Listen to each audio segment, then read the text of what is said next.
In the course of security operations against the Boko Haram insurgents, the military have been accused of extrajudicial executions, killing over 8,000 people. This accusation is being made by international human rights group Amnesty International. My guest gives further insight into the report.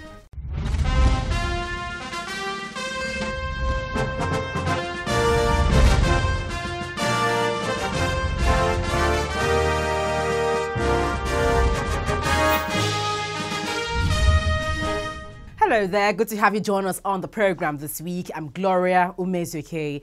In the last 2 years, Amnesty International has released several reports on schools in the northeast and Boko Haram.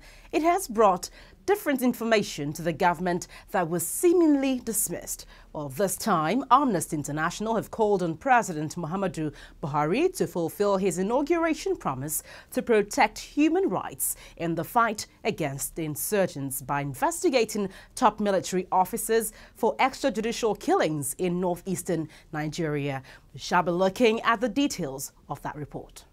But up ahead, the Amnesty International named senior military officers who were alleged to have failed on reports of extrajudicial killings in the northeast. Take a listen. Over the years, the Nigerian military has been engaged in a security operation to clear the northeastern part of the country of Boko Haram insurgents. However, the troops have been accused of extrajudicial killings by international human rights organization Amnesty International in its latest report. The precise number of extrajudicial executions is impossible to verify due to lack of records, cover-up efforts by the military, and difficulty of reaching witnesses in areas where the crimes were committed. Amnesty International has, however, documented 27 different incidents between 2012 and 2014 where the Nigerian military have carried out extrajudicial executions. We believe this has led to a death of at least 1,200 men and boys. We believe there may be much more. Amnesty International research shows that the military executed these people after they have been captured when they presented clearly no danger. Many were shot dead inside detention facilities, while others were either shot or had their throats cut after being captured during cordon and search operations. All of the arrests that are being conducted are reported to Army headquarters. How many people were arrested during cordon and search operations? They usually label those arrested as confirmed Boko Haram members or confirmed Boko Haram terrorists, but they do never reference any evidence against them. And then, you know, as we know, in many cases, no evidence was found. The reports never specify whether any of the detainees were released, whether any investigation was opened against them, whether any charges were brought. And quite honestly, that should have clearly indicated to the military command that these arrests were arbitrary and the ongoing confinement of these suspects were simply unlawful.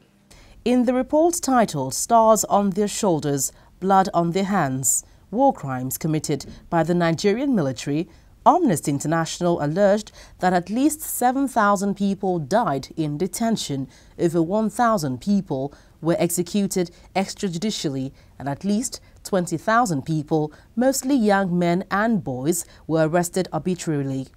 The group insisted that some top military officers must be investigated for their roles in the extrajudicial killings. Based on all of this information about the knowledge and failure to act, we're calling for an investigation for war crimes of murder, enforced disappearance, and torture of the following individuals.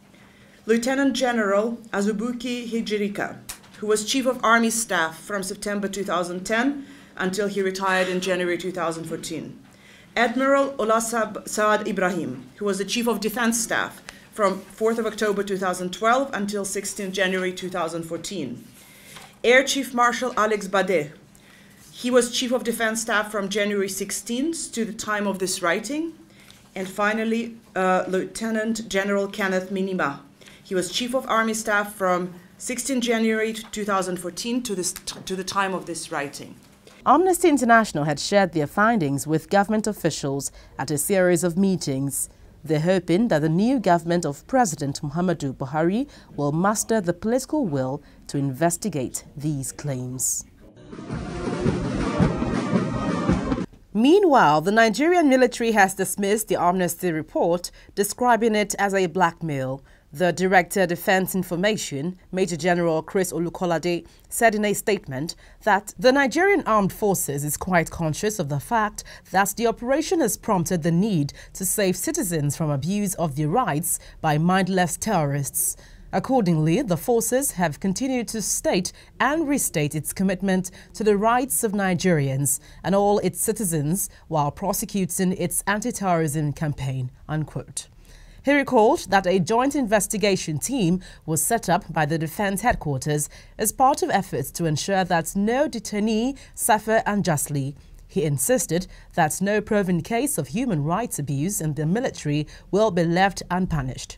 He added that so far, no allegation has been sufficiently proved against those indicted in the Amnesty International report.